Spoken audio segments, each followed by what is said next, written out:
Hello friends, welcome to bankers guide. और next हमारा topic है नॉन परफॉर्मिंग एसेट। तो चलिए देखते हैं। Define non performing asset and how they affect a bank's profitability. So any loan payment over due for over 90 days is classified as non performing asset. So कोई भी loan जिसका principal plus interest overdue होके 90 days से ज़्यादा हो चुका है, मतलब 90 डेज से ज़्यादा हो चुका है पर कस्टमर ने इंस्टॉलमेंट नहीं भरा है तो नॉन परफॉर्मिंग एसेट कंसीडर किया जाता है। So its categories NPAs are classified into 3 types based on the duration of default. तो एनपीए को 3 टाइप में बांटा गया है। और कौन कौन से? सब standard assets, doubtful assets and loss assets. सब स्टैंडर्ड एसेट क्या है? लोन एनपीए हो चुका है मगर अभी उसको एनपीए होके 1 साल नहीं हुआ है तो वो सब स्टैंडर्ड एसेट्स में आता है। और अगर एनपीए होकर 12 मंथ से ज़्यादा हो चुका है तो वो डाउटफुल एसेट्स में कंसिडर होता है। सो लॉस एसेट क्या है? Uncollectible loans where loss is identified but not yet return off. So वो लोन जो एनपीए हो चुके हैं, वो लोन जो एनपीए हो चुके हैं जो अब अनकलेक्टिबल हैं मगर उसको रिटर्न ऑफ अभी तक नहीं किया गया है तो वो लॉस एसेट्स में कंसिडर होता है। Next is out of order status. तो आउट ऑफ ऑर्डर स्टेटस क्या होता है? फॉर ओवरड्राफ्ट और cash credit an account is classified as NPA if it remains out of order for 90 days और मोर। तो जो भी कैश क्रेडिट और ओवरड्राफ्ट होता है, अगर उस पर जो पैसा भरना होता है, अगर कस्टमर ने उस अकाउंट में 90 डेज से ज़्यादा हो गया पैसा नहीं भरा है तो आउट ऑफ ऑर्डर स्टेटस में आ जाता है, तो ये पे हो जाता है। कैसे? क्या ओवरड्राफ्ट क्या है?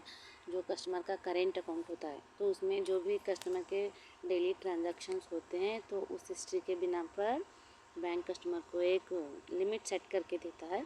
तो उस लिमिट तक क्या है, कस्टमर अपने अकाउंट से पैसा विड्रॉ कर सकता है। तो अगर विड्रॉ कर लिया मगर 90 डेज से ज़्यादा हो गए और कस्टमर ने पैसा नहीं भरा है तो अकाउंट आउट ऑफ ऑर्डर हो जाता है और एनपीए में कंसीडर होता है। और कैश क्रेडिट क्या है? ये भी सीसी अकाउंट होता है जो बैंक से ओपन करते हैं, जो कस्टमर का बिजनेस होता है, जो इन्वेंट्री और रॉ मटेरियल्स होते हैं कस्टमर के, तो उसको उसकी जांच पड़ताल करके उसका वैल्यूएशन करके उस बेसिस पे कस्टमर को एक लिमिट सेट करके दिया जाता है। मतलब उस लिमिट तक कस्टमर अपने कैश क्रेडिट अकाउंट से पैसा विड्रॉ करता है। मगर ओवरड्राफ्ट और कैश क्रेडिट में डिफरेंस क्या है? ओवरड्राफ्ट में कस्टमर को इंटरेस्ट नहीं देना होगा और कैश क्रेडिट पे क्या है? कस्टमर को इंटरेस्ट जितना अमाउंट कस्टमर विड्रॉ करता है उस पर इंटरेस्ट देना होता है। ये है कैश क्रेडिट। अगर दोनों अकाउंट में 90 डेज से ज़्यादा हो गए और अकाउंट में पैसा नहीं आया है तो account out of order status में आउट होता है। Next is agricultural loans.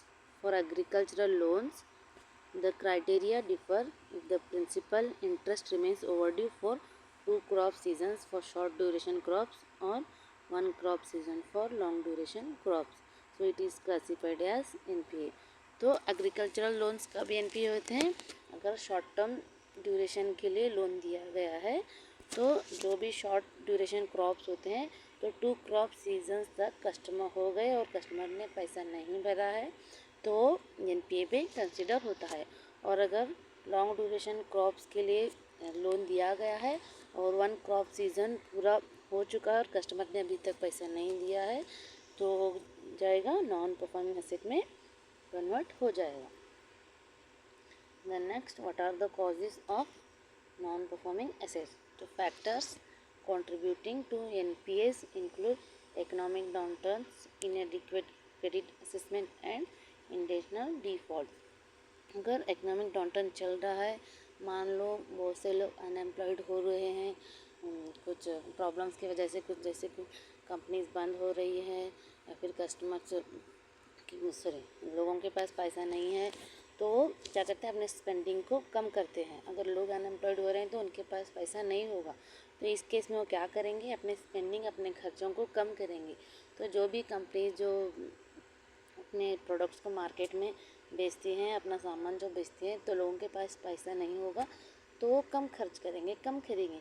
तो इससे क्या होगा, जो बिज़नेस के लिए वो पैसा लगाए रहते हैं तो उसको रीपे करने के लिए उनके पास पैसा नहीं होगा, तो वो लोन को रीपेमेंट नहीं कर पाएंगे। तो इस तरह से क्या हो जाएगा, ये बैंक का लोन एनपीए हो जाएगा। And the second one, इनएडिक्वेट credit assessment.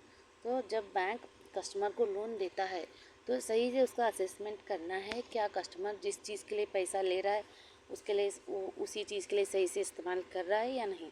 मान लो कोई कस्टमर अगर बिज़नेस के लिए पैसा ले रहा है और वो अपने डेली नीड्स को पूरा करने के लिए यूज़ कर रहा है, तो चेक करना है क्या वो बिज़नेस में इन्वेस्ट कर रहा है या ऐसे ही फालतू में पैसे को उड़ा रहा है।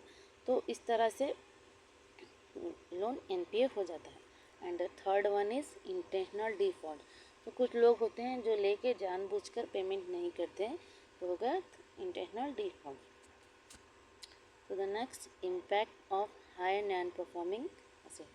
So high levels of non-performing assets can negatively affect bank profitability, lending capacity and overall economy. अगर बैंक का लोन अगर एनपीए हो जाता है तो बैंक के पास पैसा नहीं होगा, तो पैसा कम आएगा, तो क्या होगा, तो बैंक का प्रॉफिट भी कम होगा और लेंडिंग कैपेसिटी भी कम हो जाएगी। अगर पैसा ही नहीं होगा तो बैंक कस्टमर्स को पैसा कैसे देगा।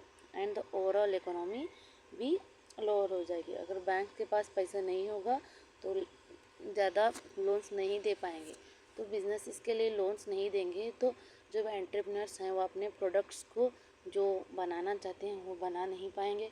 तो इससे क्या होगा, जो बिजनेस के पास अगर पैसा ही नहीं होगा एंटरप्रेन्योर्स के पास, तो अपना बिजनेस कैसे चलाएंगे और लोगों को एम्प्लॉयमेंट कैसे देंगे। तो एम्प्लॉयमेंट नहीं होगा तो लोगों के पास पैसा भी नहीं होगा, तो इससे क्या होगा, इकोनॉमी का जो जीडीपी है वो डिक्रीज़ हो जाएगी और नेशनल इनकम भी डिक्रीज़ हो जाएगी। तो इस तरह से ये इकोनॉमी पर भी इम्पैक्ट करता है। The next, measures taken on to manage NPA. तो एनपीए को मैनेज करने के लिए जो मेजर्स लिए गए हैं वो कौन कौन से हैं, SARFAESI act, the insolvency and bankruptcy code and asset reconstruction company. तो इनको जो नॉन परफॉर्मिंग एसेट्स हैं इनको रिकवर करने के लिए इनको बनाया गया है। तो इनको हम नेक्स्ट वीडियो में चर्चा करेंगे इसके बारे में। सो impact of non performing assets on bank profitability. So lower interest income. अगर जब बैंक का लोन रीपे नहीं होगा, कस्टमर इंटरेस्ट नहीं पे करेगा, तो क्या होगा, जो बैंक को इंटरेस्ट आता है जिससे बैंक की इनकम आती है तो बंद हो जाएगी ना। अगर कस्टमर इंटरेस्ट नहीं पे करेगा तो प्रॉफिट कैसे होगा। And the second one is increased provisioning. अगर बैंक का कोई भी लोन एनपीए हो जाता है तो बैंक को अपने प्रॉफिट में से उतना पैसा निकाल के एज ए प्रोविज़न साइड में रखना पड़ता है। And the next, reduced capital for lending. तो वही जो मैंने पिछली स्लाइड में बताया, बैंक के पास पैसा नहीं होगा तो बैंक नेक्स्ट री लोन भी नहीं कर पाएगा। एंड हायर ऑपरेटिंग कॉस्ट, और ऑपरेटिंग कॉस्ट भी बढ़ जाएंगी। बैंक इनका expensive related to recovery such as legal fees and management time further denting profits etcetera. और जब बैंक का लोन एनपीए होता है तो बैंक क्या करते हैं, जो मैंने बताया सरफेसी एक्ट वगैरह, तो उसके लिए जो लीगल फीस होती है उसको देना पड़ता है, कोर्ट में जाना पड़ता है। तो इस तरह से क्या होता है, बैंक के ऑपरेटिंग कॉस्ट भी बढ़ जाती है। And last, lower return on asset. तो जो रिटर्न ऑन एसेट्स होता है उसकी वैल्यू क्या होती है, कम हो जाती है।